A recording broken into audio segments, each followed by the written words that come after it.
Today we welcome to Metal Mayhem ROC Steve Hill, blues rock singer and guitarist who has taken the do-it-yourself approach concept to a whole nother level. So, Steve, welcome to Metal Mayhem ROC.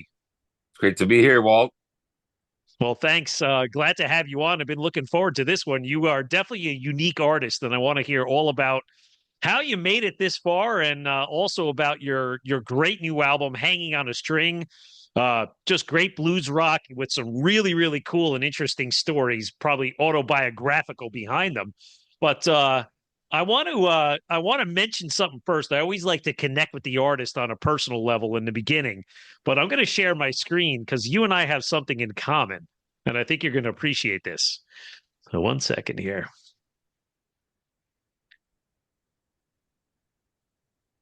So this is Oh, my crew around the house, and I see you you got have a dog, four. four of them. Oh my God. Oh my God. That ought to keep you busy. So it's these are my four non-human kids, but the dark brown one is Abby, she's the mom, and the one next to her is Bruno, the father. The one to his right with the pink collar is their daughter. And my son, who's in college, just went out and got the black one, so she's the baby. So, Okay, yeah, okay. I have one. uh-huh. We've been talking about getting a second one. I love these dogs. I mean, they're just fantastic. They do take a lot of space. They're very dependent, but we just love ours to death. What's his name? Mine's called Or Eugene. I like that. What's is that name? Is that off of a certain name? Any My significance? girlfriend came up with it. We live close to an island called Saint Eugene Island, so I guess that's where she got it from.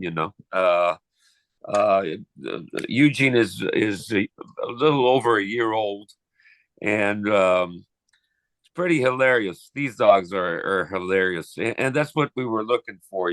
When she moved in with me, she had a cat, and I'm allergic to cats. And I tried for a little while, but then it was getting harder to breathe at night. And I was getting sick, so we had to get rid of the cat. And so I got the wiener dog within 2 days, and she fell in love with it, and we love the dog. I mean, we don't have kids, and it's really like having a kid, I guess. Oh, I feel like anytime there's a kinship with a dachshund, fellow dachshund owner, so I understand it. We understand all the behaviors, and Oh, yeah, yeah, hopefully they're this is all the same. inspiration. Yep, They're all they the same. They all act the same. But they're amazing. no, Steve, I think you and your girlfriend should go out and get maybe a couple more and be inspired by our story because we just can't stop ourselves. We keep getting more, which is awesome. I can see But that. but I like how your Eugene is, on your Instagram. He's hanging out while you're signing autographs of the new album, and he's on stage with you, watching the Yeah. show. So very cool. But Steve, maybe before we get started, you're French Canadian, and I just was curious, like learning music in the household. Typically, you start your music, you learn from your brothers and sisters, or let's say your parents, but kind of what was your musical upbringing as a kid and kind of what inspired you to take this on as a Well, career? my mom played piano a little bit, but my dad was not musical. He loved music, and he had a great record collection.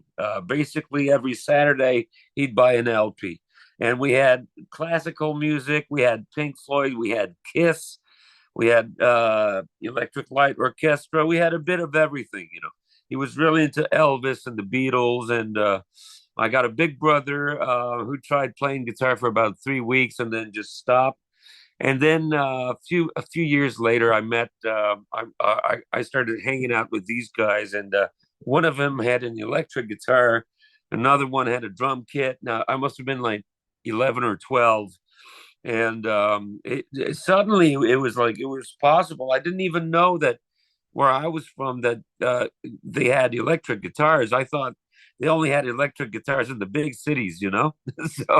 So finally I could see like real electric guitars and the drum kit. And since we had a piano back home, I started playing piano. And then a year later, I picked up the guitar, and it didn't take long for me to realize that this is what I wanted to do with my life. And I got my first band after about a year and a half of playing, and when I was 16, I was playing bars already, and by the time I was 18, I turned pro, doing over 100 shows a year, and that was back in '93. So, and I haven't stopped. I never had a job. Wow. So where in Canada, what are your roots from? Or and you're in Quebec, is Yeah, it? Trois-Rivières, Quebec, which is halfway between Montreal and Quebec City. And I moved to Montreal when I was 18, lived in Montreal for 25 years. And eventually, I'm a studio owner, and I wanted to buy a house, and I just couldn't afford buying a house in Montreal. And I needed like a big place to have my studio. So I moved back to my hometown, and we're in my studio right now, which is in the garage. That's very And cool. I like the wood feel with the guitars hanging. That's a pretty cool yeah, yeah. showcase there. There's, like you got the board there, and all the outboard stuff, and I got a bunch of amps, and this is where I hang out.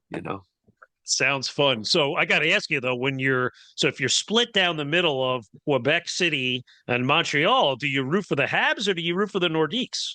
Well, Who was it when you were a kid? when I was a kid, it was like basically 50-50. So you'd get into fights, in the streets, because half the kids were into the Nordiques and half were into the Habs. I was mostly into the Habs. Yeah. That's funny. I do remember. I think it was 1994. A buddy of mine in college, we decided to take the train. I'm located in northern New Jersey, not far from New York City, and Okay. we took the Amtrak up to Quebec City. And I'm a big New York Islanders fan, so I was able to catch the one and only time I saw the Islanders and Nordiques at the old, because it Lake Colisée, right? So Yep. very, very cool. We drank a little bit too much on the train. I remember we almost got kicked off somewhere in upstate New York. We were downing a bottle of Absolute, and the conductor looked at Jason and I and said, "You two guys got to cut the shit out, or I'm sending you off at the next stop." But that's just how it goes. Um, but hey, Steve, like, what about Canadian rock, Canadian metal? I mean, we all love Rush and Triumph, but there's other bands out there. I mean, Saga, Voivod has their roots up by Voivod you are guys. really good friends of mine. Actually, the Oh, first Rocky, the bass player that they've had for the past 10 years, is the first bass player I ever played with. He's from the same hometown as me. Dan Mulgay, the guitar player, also from the same hometown. So I met Rocky when I was just starting out to play, and we had a friend in common. And then the year after that, we both changed school, and we ended up in the same school in the same class, and they put us in the jazz combo. And I had been playing for about a year, Rocky too. And then he played in my band. He played on a bunch of my records. And when I started this one man band thing, I didn't have a lot of gigs anymore with the band, and he ended up joining Voivod, which was back when we were teenagers. Rocky had his two favorite bands were Metallica and Voivod, and we went to see Voivod, the Nothing Face tour, when we were 15, and like I don't know how many years later he joined Voivod, and Dan Mulgrew was in.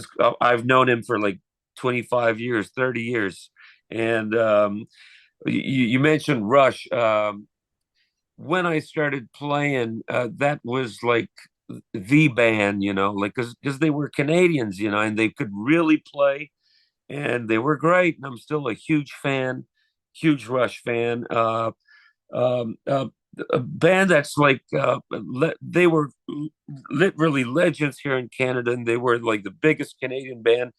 They didn't make it as big in the States. Was the Tragically Hip. The mhm. Tragically Hip, great band. There's an awesome documentary that came out on them. I don't know if it's if I think it's on. Is it on Prime or something like that? I guess it's available in the States too. Yeah. But they were a great band. I opened for them once, and I was blown away by their show. Um, back when I remember Helix, when MTV started, and I ended up opening for Helix years later at Healy's Club, Jeff Healy's Club, and Oh yeah. that's and I opened for Helix at Jeff Healy's Club in Toronto the night that Jeff Healy died. So we did the Mm. gig, didn't sleep, got back to Montreal, and I opened the TV. I got home at around 10 a.m. I opened the TV, and it's all over the news. Jeff Healy just died, and I was playing his club the night before.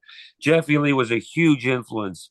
When I started playing, he didn't have an album yet, but he had a video on Much Music, the Canadian equivalent Hmm. to MTV, and it was "See the Light." Before the first album, first album was called "See the Light." And before it was about a year before the album came out. He just had the video, and I recorded it on VHS, and I'd watch it all the time. And then the album came out. I was blown away by it. And the first real show that I saw that I bought a ticket for was Jeff Healy "See the Light" in Wow. Montreal. That tour, and huge influence. That guy could really play. He was unique, and around the same time Roadhouse came out, so Yeah. I'd watch Roadhouse just to see Jeff Healy play, He was so I saw him one time open up for Bon Jovi down by me in New Jersey in the arenas. It was a bit of a strange pairing, but he was great, and I could see that inspiration into your music. So yeah, yeah, very I got cool to on the meet him. I Voivod got to thing. meet him a few times. I opened for him, and we played on an album by Nanette Workman, who's a singer from Mississippi. She actually she sang back vocals on Honky Tonk Woman, and You Can't Always Get What You Want by the Rolling Stones, and but she ended up moving to Montreal like in the late '60s or something like that. And I played with her. I produced an album for her. That's how I got to meet Jeff Healy the first or second time, and yeah, so that's It's about it. My that's main awesome, man. Canadian influences. Most That's of my right. And influences are 60s rock stuff, the blues rock, and the original blues guys. I got to meet a lot of these guys because they'd come to Montreal, and I would be opening for these guys, or I would be my band would be the backup band. So I got to meet Albert Collins. I got to mm, play with Hubert Sumlin, who was Howlin' Wolf's mm, guitar player. I did a whole show with Hubert Sumlin.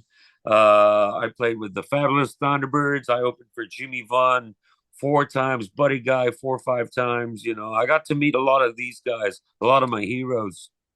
that's now, Steve. When those were you were cutting your teeth, were you in your one man band extravaganza at that point in time, or were you like No, actually no, a band? You I had a band. started the one man band about I guess it must have been in like 2011, and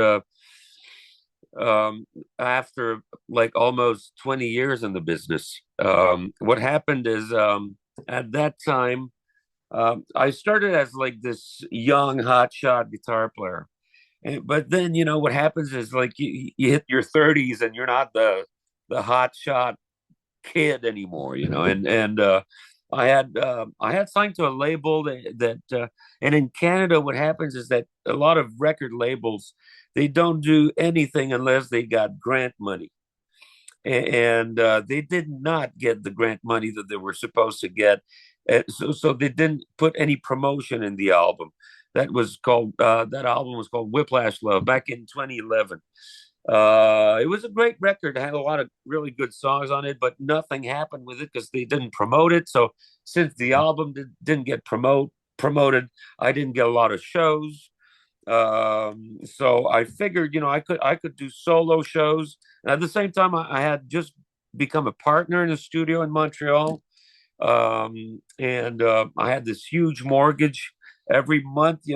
So I was really in debt, and I thought that the studio had clients, but they didn't have any clients. So, and I was living right on top of the studio, so I had the studio to myself, and I couldn't afford a band, So I I gave this list of smaller clubs that I used to play at to my agent, and I told him, you know, book solo gigs, book me some solo gigs in these places. And at night, during the week, I'd go down to the studio and I'd record by myself. And I've been, like I know how a studio works. I've been having like home studios since like 1999, so I go there and I put up the mics, and but at first it was just like guitar, vocals, and like foot stomp. Eventually I got a bass drum. Eventually I got a hi-hat, and I recorded a bunch of tracks, put them together, and that was an album called Solo Recordings Volume 1, which outsold everything that I had released before that, and basically since. And it got a Juno nomination. It won Album of the Year at the International Blues Challenge in Memphis. Sold like 20,000 copies, and put me back on the map. And I did a bunch of shows with that album, like 175 shows. And so then people were like, you got to do Solo Recordings Volume 2. So I did Volume 2, and it did even better. It won the Juno Award for Blues Album of the Wow. Year.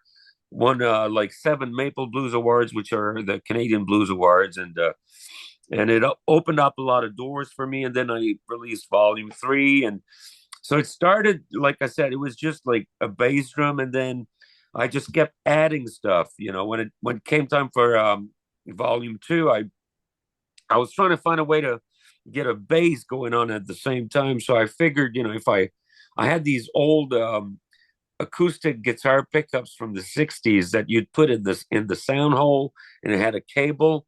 So I figured if I just put that under like the two bigger strings, put that through an octavert pedal and a bass amp, I could probably have a bass sound. And I tried it, and it worked. At first it was just like it, held together with duct tape, and then I was like, it'd be nice to be able to hit a cymbal now and then, had to do punches. So I figured, how about like having a drumstick on the guitar's headstock? So and then I had to learn how to use that stuff, and then so I got the cymbal, I got the hi hat there. Then eventually I got the maraca on the drumstick, and I added a snare drum that I play with a bass drum pedal. So I'm standing up. I got one foot on playing the kick drum, the other foot doing the snare drum. I got the bass that I'm playing with my thumbs. Fortunately, I don't use a pick, and so I can do the Mm. bass lines with my thumbs, and I'm playing the hi hat and the cymbal with the drumstick, and then I've been doing this for 12 years, for 13 years, so I'm doing stuff now that I never thought would be possible.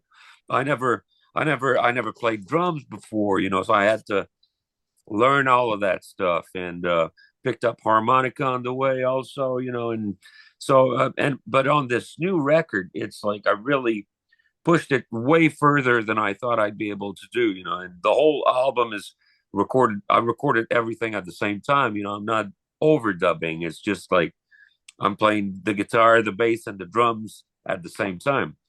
So, Uh, I mean, that's so, Steve. A couple of questions on this. I mean, it is fascinating when you watch the videos. I'm in awe because I'm not a musician, but listen, there are, I'm sure, plenty of other musicians that they're adept enough where they can play guitar, sing, and maybe kick a little drum. But you're using both feet to illustrate. You're using both feet, and you got the neck of the guitar. So for our listeners, Steve's got the neck of the guitar with this little bowl kind of attached, and that's the the maraca. drumsticks. That's the maraca. Okay, and then he's tapping away, and you're singing, and I'm going, how does your brain function that you can like? You got to be really tuned in, like concentrated. Like you can't have an off day. You can't like stub your toe walking No, out, shoveling I can't. ice or I something can't like get that. drunk anymore and do a show the next day. I used to do that when I was younger. I can't do that anymore. No, Not with that show. Not at 50. Uh, now, but the when the you way it yeah. works is like it's all there's the subconscious mind does a lot of it, and it's just like what I say when people ask me. Usually, I tell them, like you're able to have a conversation, breathe, and walk at the same time, and sometimes you're even thinking about something else, Yeah. and so it's the same thing. But you got to be really comfortable with all of these levels of things happening, so I don't have. It's not like I'm thinking about all of these things at the same time. Uh, uh, It's just I've been doing it for so long that I've before I started the one man band thing, I was used to singing and playing at the same time. And like I mentioned before, I don't use a pick. And when I was 15, I started learning, these Robert Johnson songs and Big Bill Brunsey and Merle Haggard and all that kind of guitar playing where the bass does the thumb does the bass line and the other fingers they do the guitar line basically. So I had that down already. That took Hmm. years to get there. It took me 20, 25 years, 30 years to be able to do that. And then I added one foot. And as a musician, you're used to foot stomping and to keep the time, so that was Yeah. easy. The biggest challenge was to add the other foot. That was hard at first.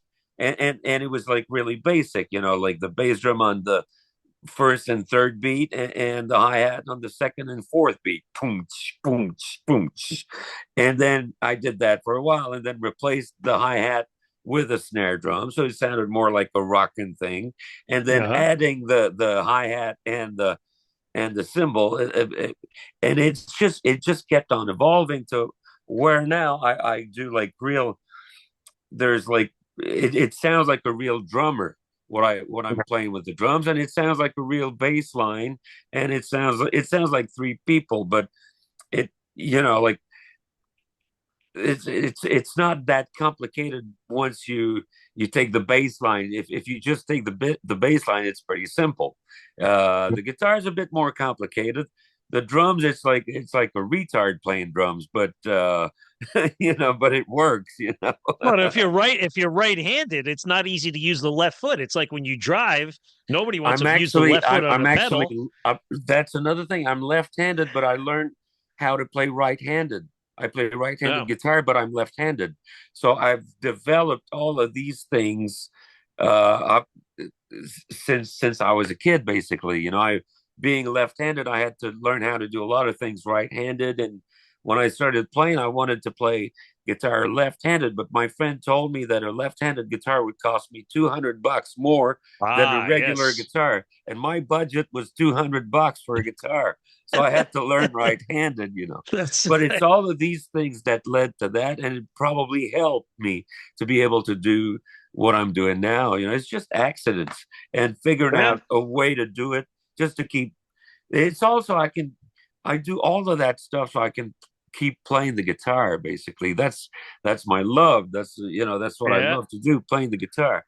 And I thought I'd do the one man band thing for about a year or two, just pay off the credit card and pay off the bills and all of that. But I sort of found my style and my sound with it. The limitations of it, it they sort of help. To Well, and you figure could out. travel with you could travel. It's listen, your costs are less. You don't have to pay a band, right? Yeah, Your venue costs you need less room on stage. You can put all your equipment in one cargo van or your car or whatever, right? So that, in a sense, your overhead is a lot less. You can get out there and yeah. do a show, and your setup and which breakdown time is which probably three which times quicker. really it made sense when I started doing it because CDs were starting, sales were going down, and streaming was the starting to become the thing. Now it's all streaming, and I sell CDs and LPs, but I mean it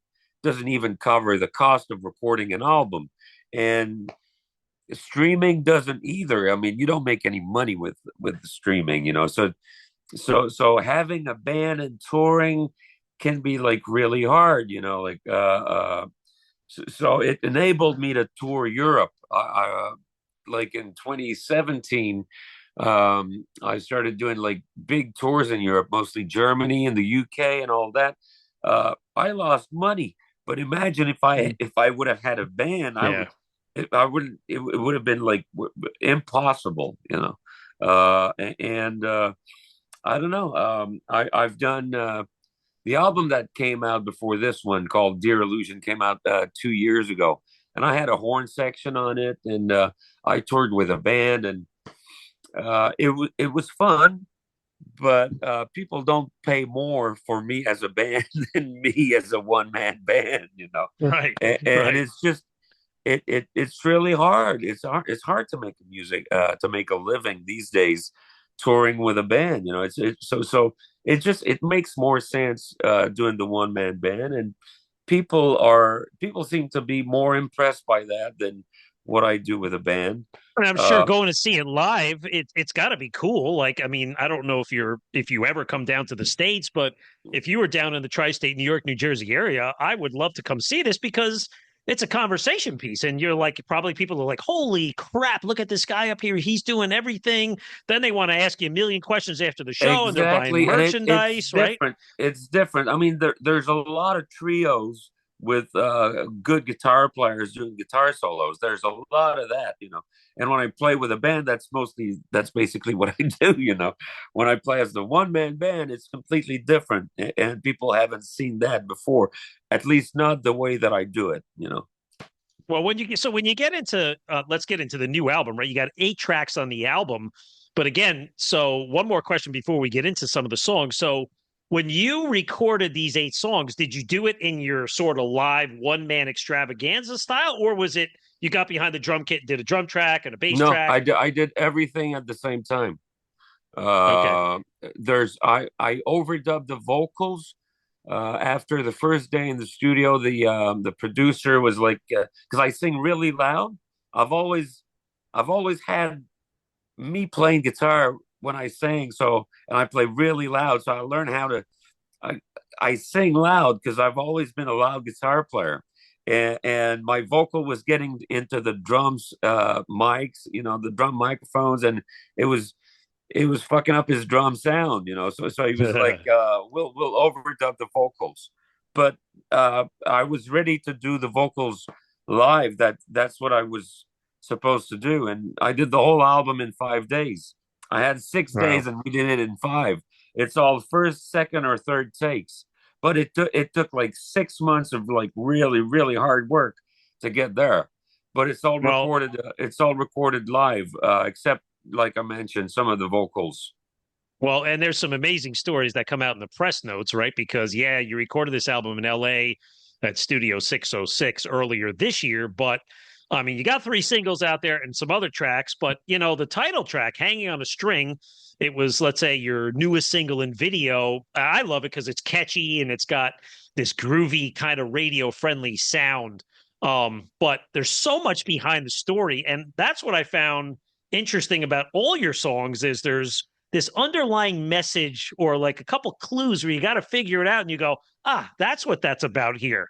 It doesn't catch you initially, but I mean, Steve, you woke up with a fire in your friend's house.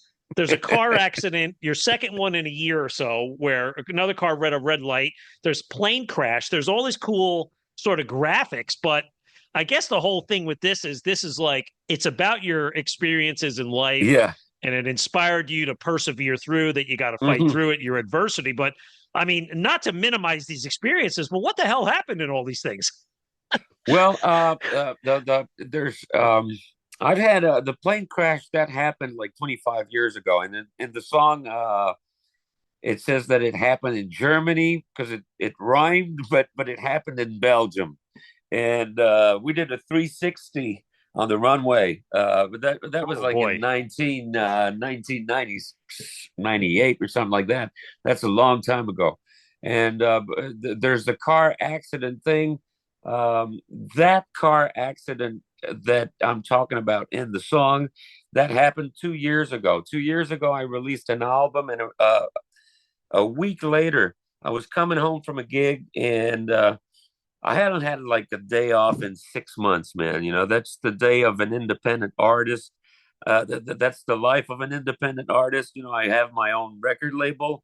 I don't have a Yeah. manager, so when I release an album, it's a lot of hard work. And I was just back from a tour of Europe and Scandinavia. I released the album. I was on tour, and I used to have a crew with me. I used to have a soundman and a backliner. And during COVID, I lost my, you know, like all the technicians that I knew started they got real jobs during COVID because you know like they finally have Yeah. good conditions and they're getting good money, which is not usually the case when you're a roadie, Yeah. So I released the album, and I didn't have a crew. I was on my own on the road, and I fell asleep coming home from a gig. But I had been driving for 2 hours, and I was 5 minutes away from my place, and I fell asleep, and the car was a total wreck. I was fine. And for like 24 hours, I was like, man, I'm the luckiest fucking guy on earth. The next day, my father died Oh. out of the blue. We didn't expect it at all. I was a bar owner at the time. I sold my shares last year, but a guy got beat up in the bar and disappeared, and they found him in the river 6 months later. And that he disappeared, and it was all over the news, all over, like true crime shows were talking Mm. about it. And so that all happened in a week. The car accident, my Wow. father died, the guy disappeared, and it was a bit too much. I pulled the plug on everything. I stopped promoting the record. I was like, I need some time off, man. Like Yeah, it I was don't blame too you. much. And then I started touring again, 2023, and I'm on the West Coast. I'm doing a tour of the West Coast. That must have been like April last year. And there's somebody filmed a portion of the show in Calgary, and I posted it back on Facebook. And my friend Brian from Loughton Audio, he's got a microphone company in California, and he happens to be at 606 with Daryl Thorpe, who's the engineer, mixer, and producer of my album. And they're at 606, and Brian picks up his phone and he sees me, and he's been we'll get back to that later, but he calls me, and he's like, man, you should really come down and record in LA. You should record at 606. And he's been telling me that for 6 or 7 years, and I'm always like, oh yeah, that'd be awesome, man, and let's talk soon. And then a week later, I I finished the tour, and I'm sleeping in the basement at my tour manager's place, and I it smells. I'm like halfway between sleep and reality, and I'm dreaming of barbecue, and it smells like barbecue, and I'm like, but I open my eyes, and there's smoke everywhere, and the house is Uh, on fire, and I get my friend out of there, and another friend comes and picks me up and drives me to the airport, and I'm sitting in my seat in the plane. uh just like every time I finish a tour, I take a photo, i I write a little something, I post it, and then I take a nap, so I yeah. woke up in a house on fire. I just did 10 shows in 11 days. I'm tired, whatever. And took a nap, woke up in Montreal, um, turned on my phone, and I got a message from Brian from Loughton Audio. And he's like, man, are you okay? Give me a call. I talked to him, and he's like, hey, man, that's a great line for a song. And I'm like, yeah, that's true. Great line for a song. And he ended up booking the studio, booking Daryl, 10-time Grammy winner Daryl Thorpe, who does the Foo Fighters records, Mhm. who's done Radiohead, Beck, Paul McCartney, fucking Jay-Z, you name it. And he booked the whole thing and paid for it. And Wow.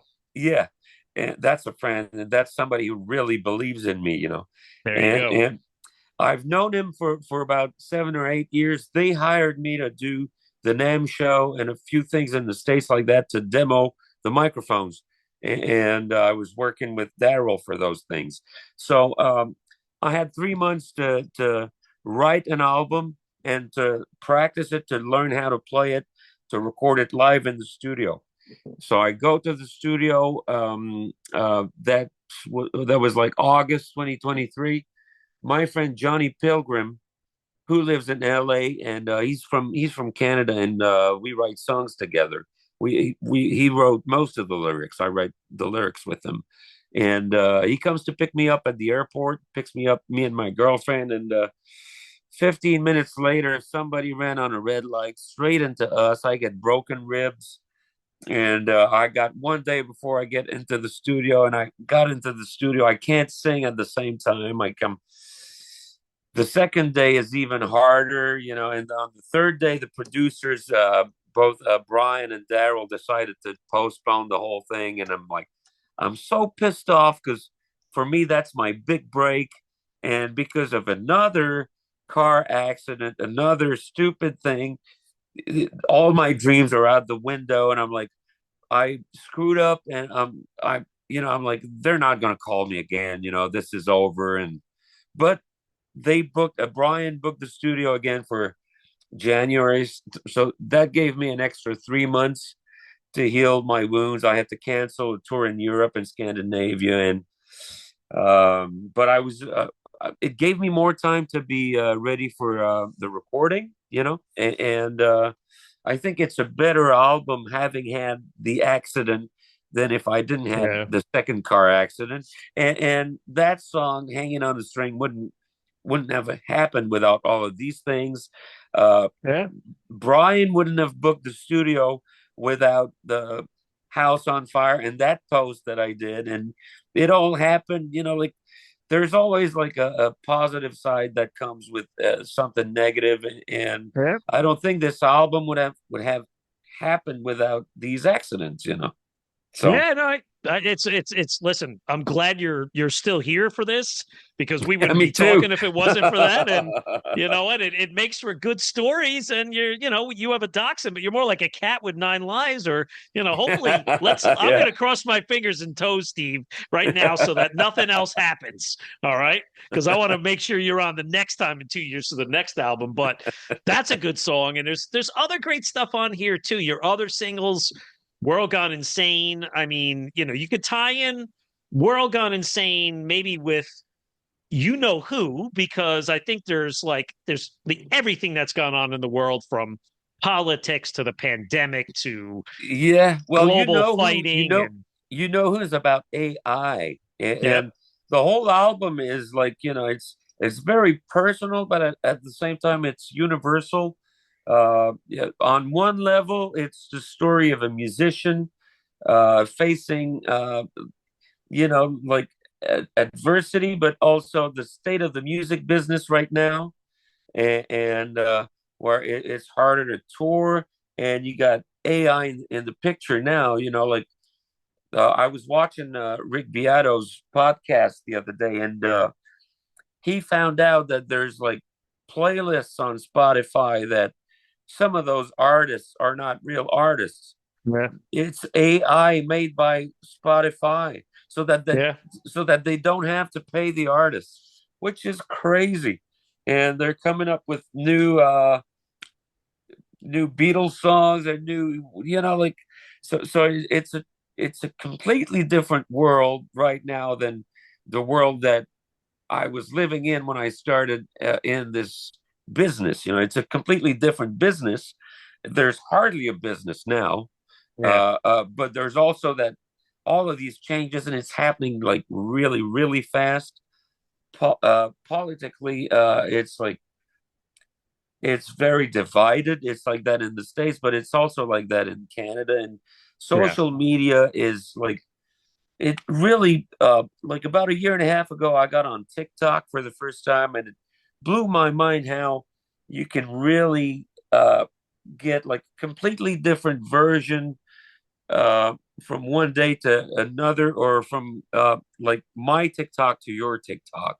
And like last summer, I was like on TikTok, and uh, I was getting stuff that was happening in the UK, and it was like from what I was seeing on TikTok, they were close to having a civil war.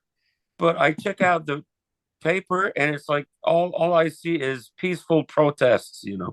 So yeah, what am I to believe in that? yeah, It's very hard to know the truth. It's very hard to know if you're watching that. I'm not gonna say what channel, but you watch one channel, and one side of, like you get one side of the story, then you get another side of the story, and sometimes it's completely opposite, and I don't know what to believe in anymore. I don't know what, like as far as what's going on in the States, if you watch Canadian news, it's not the same version as if you watch Fox, and it's not the same version as if you watch ABC. And Yep. and and it's the same thing in Canada, you know. And Yeah. so it's very hard to know what's going on now. And in a song in the song "World Gone Insane," the hero of the story is just so tired of all of that. He disconnects. He doesn't. He gets rid of the phone, gets rid of the TV. Basically, he goes to live in a cabin out in the woods because he's had it with all of that. And it's a feeling that I have sometimes. Like I I don't blame you. It's can you imagine being in the States? It was a week ago to today from yeah, the time we're recording this. You know what I did, Steve? I didn't turn on the TV. I went to see David Gilmour at Madison Square Garden last Tuesday, so that I didn't have to turn the TV on until about 12:30 at night or the next day and figure it all out. But going back to who, it made me think back in time to when Black Sabbath put out the Dehumanizer album in 1992 and the late great Ronnie James Dio. Maybe he had a crystal ball at that time, but thinking about the title Dehumanizer, the dehumanizing of the human condition, and that lead track Computer God. I mean, look at what that was. That album came out in 1992, and that's what we're looking at today. I yeah. wish Ronnie was around to see it, but he had something there where he Or saw that trend Metal coming. Gods on British Steel in Yes. 1980. Yep. Judas Priest. I mean, it's it, it, it it's like we're living in this world of science fiction that we thought it might happen someday, but it was like a nightmare vision in metal Yeah. songs. But now it's it's like we're living it, man. This is the future, and it's not Where was flying cars. It's not flying cars. It's something else. where was that the World Gone Insane video? I said, "Oh, maybe that's the old Lace Studio. Maybe that's like Man, the that's old." that's half an hour away from my place. That's an old Okay. paper mill Okay. that closed down, and it feels very post-apocalyptic. I was waiting for Rick from The Walking Dead to come out because it felt like a Walking Dead episode. But hey, listen, on a more positive note, Show Ya. I love this one because it's catchy and upbeat, and I love how the line. I heard my first Van Halen record when I was 6. So going back up to the top of the hour, we were talking when you said you picked up guitar, but you got the bug at a young age, and Van Halen, you heard it, you were a kid. Maybe a grade school kid said, "Who the hell is this guy, Steve, listening to this bullcrap rock and roll?" And But right, but it's that one really is, that one is really my story. yeah, I got into music at an early age, and I was doing lip syncing shows at school, at talent shows, and using a tennis racket or a hockey stick. And then when I was 13, I started playing guitar for real. At 16, I was playing bars. And then, like in the song, I met the record man and I got screwed. What the song doesn't say is that I got screwed many times. yeah. And then the song ends and the guy is touring in a beat up car. I'm touring in a beat up Dodge Grand Caravan. But just like in the guy says, don't get me wrong, I'm still having fun up here putting on a show for you. And I'm still having a lot of fun playing, and that's what drives me, and that has never changed, so it's really not a glamorous life. It's not what people expect.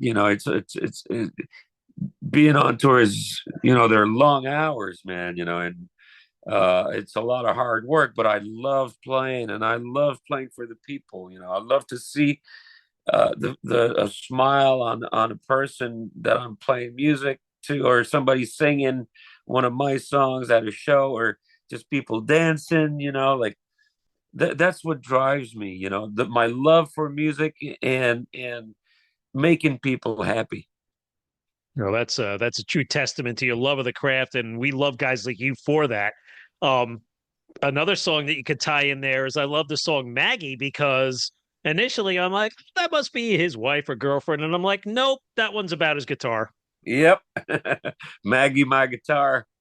right? uh, But that's uh, that's Johnny Pilgrim. That's my co-songwriter. Johnny, he wrote that one. He wrote pretty much all the lyrics for this one, and it was his idea. And I was at first I was like, really, a song about a guitar?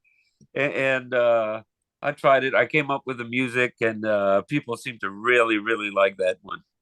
it's just ties it all together with the the cleverness of the lyrics. The other single that you have there is The Devil's Handyman. I mean, I like this one because it's slow and bluesy, really showcases your slide guitar work and other things Uh-huh. there, and there's different styles on the album. Going back to like World Gone Insane, that almost sounds like a stoner rock kind of Yeah. stoner rock like metal song, but Devil's Handyman is more of that traditional blues rock there. And it's your song. It's a song about like the rock and roll tale of addiction, right? The devil's Yeah. knocking at your door, and it hits so many people, right?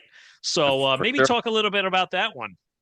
Well, I've had my issues with addiction myself, like a Okay. lot of musicians, and this one is like it's like another take on it. It's the dealer's perspective. It's the dealer singing the song, like, and he acts like he's your friend at first, and he's there to comfort you, and he's always going to be there. He's always going to be your friend, Uh, and he's talking to a teenager, and then to a washed up starlet, and then to an old junkie.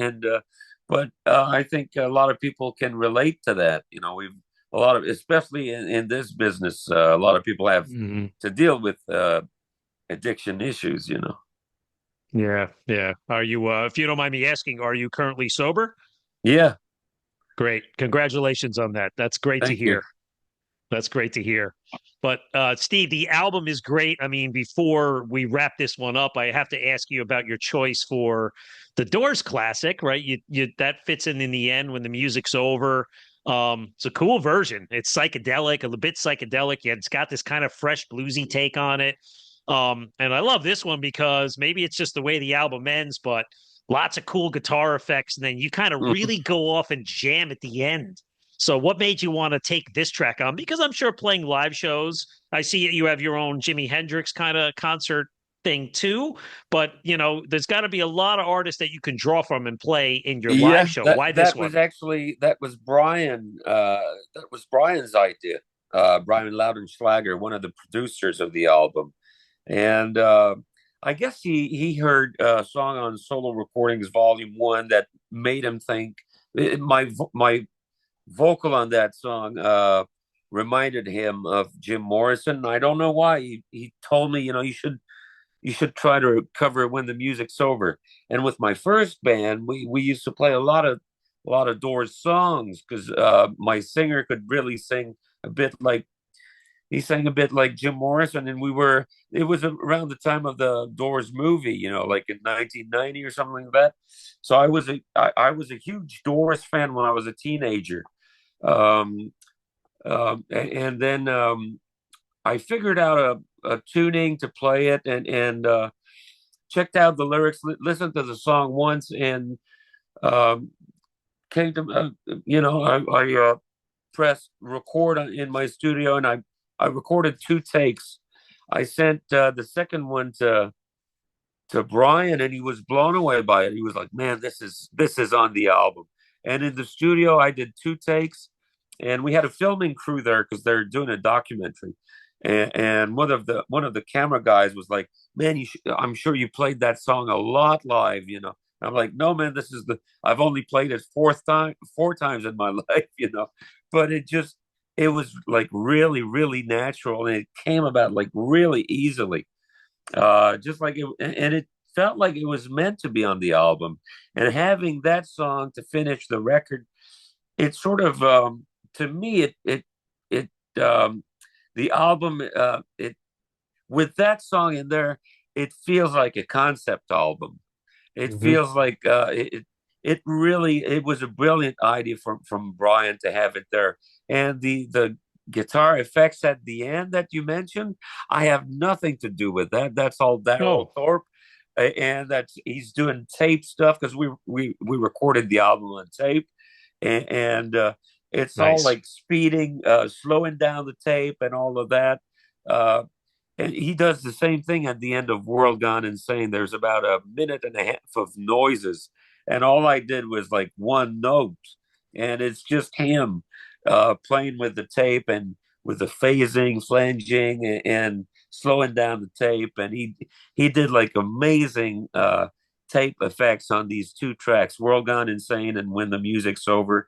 And they're two of my favorite tracks on the album. They're pretty long. The album Mhm. only has 8 songs, but When the Music's Over is 8 minutes long, and World Gone Insane is almost 7 minutes long.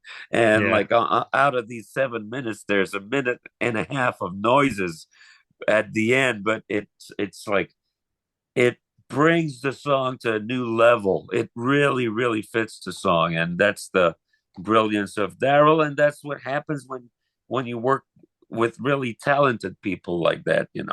I'm a one man band, but this album is really a team effort between me, Brian Loudenschlager, and Daryl Thorpe, and Roman. Oliver Roman, the engineer on the album, who did a killer job too. And there's that classic Neve board that we use that's Mhm. at 606. That's the board that you hear on all of these Yep. classic records. It's the board that they recorded Nevermind on, Appetite for Destruction, the first Fleetwood Mac. So many killer albums, and the album just sounds really, really good. And there's the material is recorded to tape. Not a lot of people record to tape anymore, but it's also like the talented people that I work with. It's there's a lot to like about this, Steve. Everything you're describing, man, your resiliency, your stories, you're dodging bullets and accidents, you're sober, and you recorded on tape and you got kick-ass album. So what's like touring look like? How many shows a year do you do? And what's this Jimi Hendrix show you also do? I do on usually I do like about 100 shows a year. Oh wow. The Hendrix thing is during the pandemic. There's this place in Quebec City that asked me to do a Hendrix concert, an online concert, and I was like, yeah, why not? Like the reason why I started playing guitar was mostly because I was into Hendrix, and as a teenager, Hendrix was my hero, and to me, he's still the greatest. Um, so we did that thing online, and the reaction was great. So then the place, which is called the Palais Montcalm, and it's this huge theater.